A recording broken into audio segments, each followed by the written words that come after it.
sebagainya. Tapi yang paling seru itu lewat itu. Kalau datanya Pak sudah 17.000 orang di Indonesia ini melakukan transfer knowledge, saling bertukar ilmu pengetahuan di bidang kanker. Angkanya mungkin kecil, 17.000. Tapi kalau selain program-program yang sangat banyak itu di rumah sakit, pasien itu perlu pendampingan sebetulnya, perlu keluarga yang ada di rumah sakit. Karena kalau dari daerah ke sini, dia pasti bingung. Diagnostiknya juga macam, treatmentnya juga macam. Ya, belum nanti PAIS dan Jambi, Persahabatan Fatmawati, dan itu satu swasta. Kita ada ini.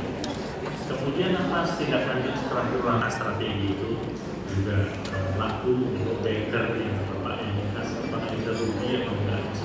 Jadi ada showroom test drive di sini, dokter-dokter kita makin-makin, maka otomatis alatnya akan dikenal ke semua nasional atau rumah sakit lain. Ya Allah, kayakanlah kami dengan ilmu, cantikkanlah kami dengan kesehatan, dan muliakanlah kami dengan ketakwaan. Kucing tidur di atas koran, koran milik tetangga sebelah. Demikian panjang laporan, mohon maaf bila ada yang salah. Wassalamualaikum warahmatullahi wabarakatuh. Dirgahayu 31 Kader Darmais.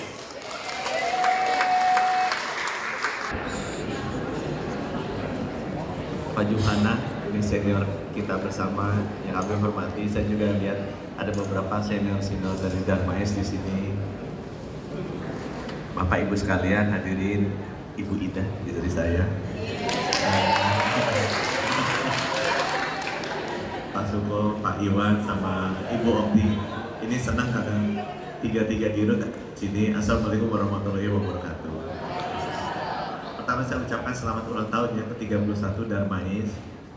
Darmais ini dalam 2 tahun terakhir sebenarnya sudah sangat banyak menghasilkan sesuatu yang kadang-kadang saya lupa puji. Yang pertama, memang sesudah menunggu puluhan tahun, National Cancer Plan kita akhirnya jadi. Ya, jadi selamat yang Darmais sebagai Pak. Ini luar biasa sih sebenarnya. Ya, ini sebagai strategi nasional. Kita juga National Cervic Cancer Plan kita juga udah ada. Kemudian yang kedua juga saya melihat program pengakuan kansernya kita juga jalan cukup baik. Dan seperti yang saya mau, mulainya sudah dari deteksi dini di puskesmas. Itu juga sudah mulai, setidaknya rencananya sudah ada, beberapa sudah terimplementasikan, tinggal bagaimana kita bisa meningkatkan prosesnya. Karena kanker itu, sesudah saya pelajari, saya yakin strategi paling baik menangani kanker adalah mendeteksi dini kanker. Lupakan yang lain-lain. Kalau kita bisa deteksi dini, kita bisa treatment lebih dini, itu secara cost jauh lebih murah, secara kualitas hidup jauh lebih baik. Jadi udah strateginya satu aja, deteksi dini kanker. Ya. Soalnya kalau strategi kebanyakan nanti jadi pusing, biasanya orang tuh lakukan apa malah nggak selesai. Ya, jadi itu menurut saya sudah program kemampuannya sudah mulai terbentuk. Yang tiga, saya juga lihat bahwa komponen dari program pengampuan kan harus ngajarin semua orang di rumah sakit. Masang alat lebih gampang, ada uang cepat selesai. Ngajarin orangnya itu susah sekali. Dan Mike juga yang pertama kali membawa program Eko ke saya. Jadi saya luar biasa, itu prestasi Darmais yang luar biasa. Karena program Eko ini bisa direplikasikan ke rumah sakit atau penyakit-penyakit lain. Saya juga bilang bahwa Darmais berhasil dengan menjadi salah satu sektor hospital base untuk radio onkologi, termasuk salah satu ilmu yang sangat susah dan juga orang-orangnya juga lumayan unik-unik gitu. Jadi saya sekali lagi selamat sama Darmais ya, sudah bikin hospital base. Kalau saya tahu nggak semua orang senang dengan hospital base ini gitu ya, tetapi seenggaknya udah bisa jalan di Darmais itu adalah sesuatu hal yang luar biasa. Khususnya radio onkologi lagi gitu kan, itu kan luar biasa sekali menurut saya Darmais bisa lakukan itu. Dan yang terakhir saya lihat gedungnya emang jadi, ya gedungnya jadi walaupun belum beroperasi. Ini salah menurut saya adalah gedung yang tertinggi yang kita miliki dan itu ada di Rumah Sakit Kanker Darmais. menyusul RSCM. Jadi ini gedung tertinggi, walaupun sebentar lagi disusul sama tetangga.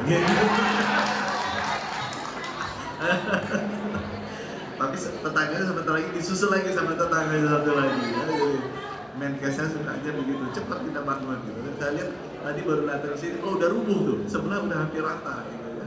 Istri saya bilang itu kok banyak sampah, bukan itu bukan. Bahwa dirubuhkan oleh harapan kita dan membangun gedung lebih tinggi dari Darmais, dan alhamdulillah kayaknya kejadian zaman saya juga gitu. Mudah-mudahan nanti harapan kita Ibu Ana, istri saya bilang ini harapan kita, ini Ibu Ana. Kok masih gedung lama? Ya sebentar lagi mudah-mudahan dibangun yang lebih tinggi lagi dari ini. Jadi tiga ini jadinya mungkin salah satu kompleks rumah sakit terbaik di Indonesia terjadi di sini. Mudah-mudahan sebelum saya pensiun atau dipindahkan itu terjadi. Karena banyak yang berdoa cepat dipindahkan juga. Mudah-mudahan terjadi. Nah itu yang Darmais, jadi saya rasa luar biasa. Saya terima kasih atas kesabaran teman-teman Darmais yang mendengarkan omelan saya. Tapi percayalah saya ngomelnya dengan tujuan baik ya, supaya bisa lebih cepat lagi kita melayani kesehatan rakyat Indonesia. Nah sekarang ada beberapa catatan. Catatan yang pertama, saya sama istri baru ikut maraton, punya personal best 6 jam 3 menit. Bapak lari umur 60 segitu gimana? Lebih cepat dari Raffi Ahmad. Raffi Ahmad kita ikut maraton, ternyata kita finish lebih cepat dari Raffi Ahmad, ya seenggaknya lumayan. Nah, saya sama istri mau ikut maraton berikutnya. Jadi ini buat pelajaran buat Darmais. Kan tadi minta, Pak, ini udah 5 tahun, kita pace-nya turun. Dalam kehidupan manusia, setiap kali kita hidup dan bertambah, nggak pernah mau pace-nya turun, mau pace-nya naik. Gitu ya. Jadi saya sama istri itu udah janji, nanti kita mau ikutan Chicago, pace-nya harus lebih cepat dari yang sekarang. Dengan apa? Dengan latihan lebih banyak lagi, gitu ya, kerja lebih banyak lagi. Jadi dalam kehidupan itu nggak ada yang pace-nya turun, ya. Dalam kehidupan itu pace pasti naik. Jadi kalau sekarang udah Darmais luar biasa 30 tahun sudah secepat ini, kemampuannya sudah jauh lebih baik dan lebih fit. Jadi 5 tahun ke depan harus lebih cepat dari sekarang. Itu ya permintaan yang pertama. Karena dalam kehidupan manusia memang selalu begitu. Nah permintaan yang kedua, tadi Bapak bilang mengenai satu yang saya dengar, paliatif. Paliatif itu sengaja saya masukkan ke undang-undang karena itu adalah jenis layanan yang paling sedikit tersentuh sampai saat ini. Dan paliatif itu sangat banyak di cancer. Jadi tolong saran Darmais 5 tahun ke depan, bangunlah layanan paliatif cancer itu apa? Saya ngeliat tuh, ibu saya paliatif, tapi dia di stroke, kasihan sekali hidupnya.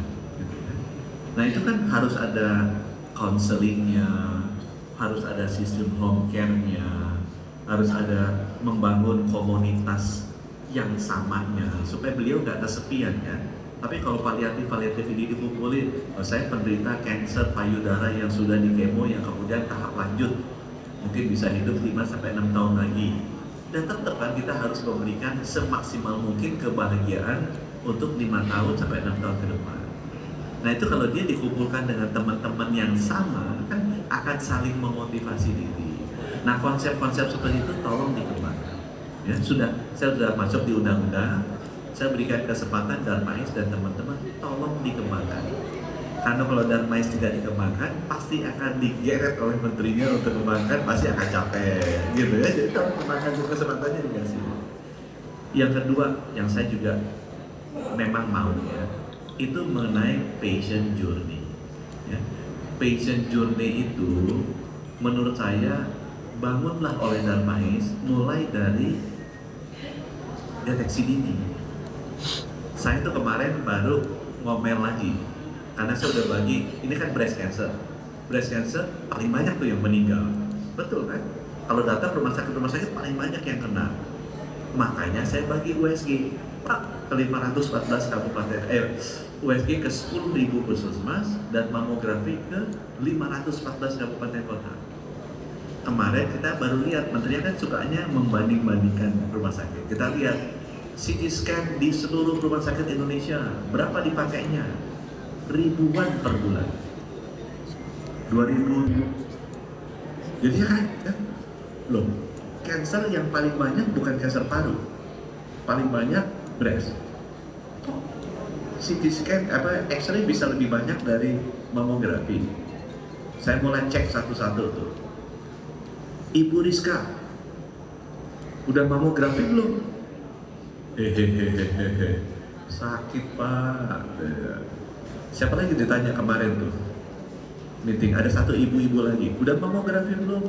Belum pak.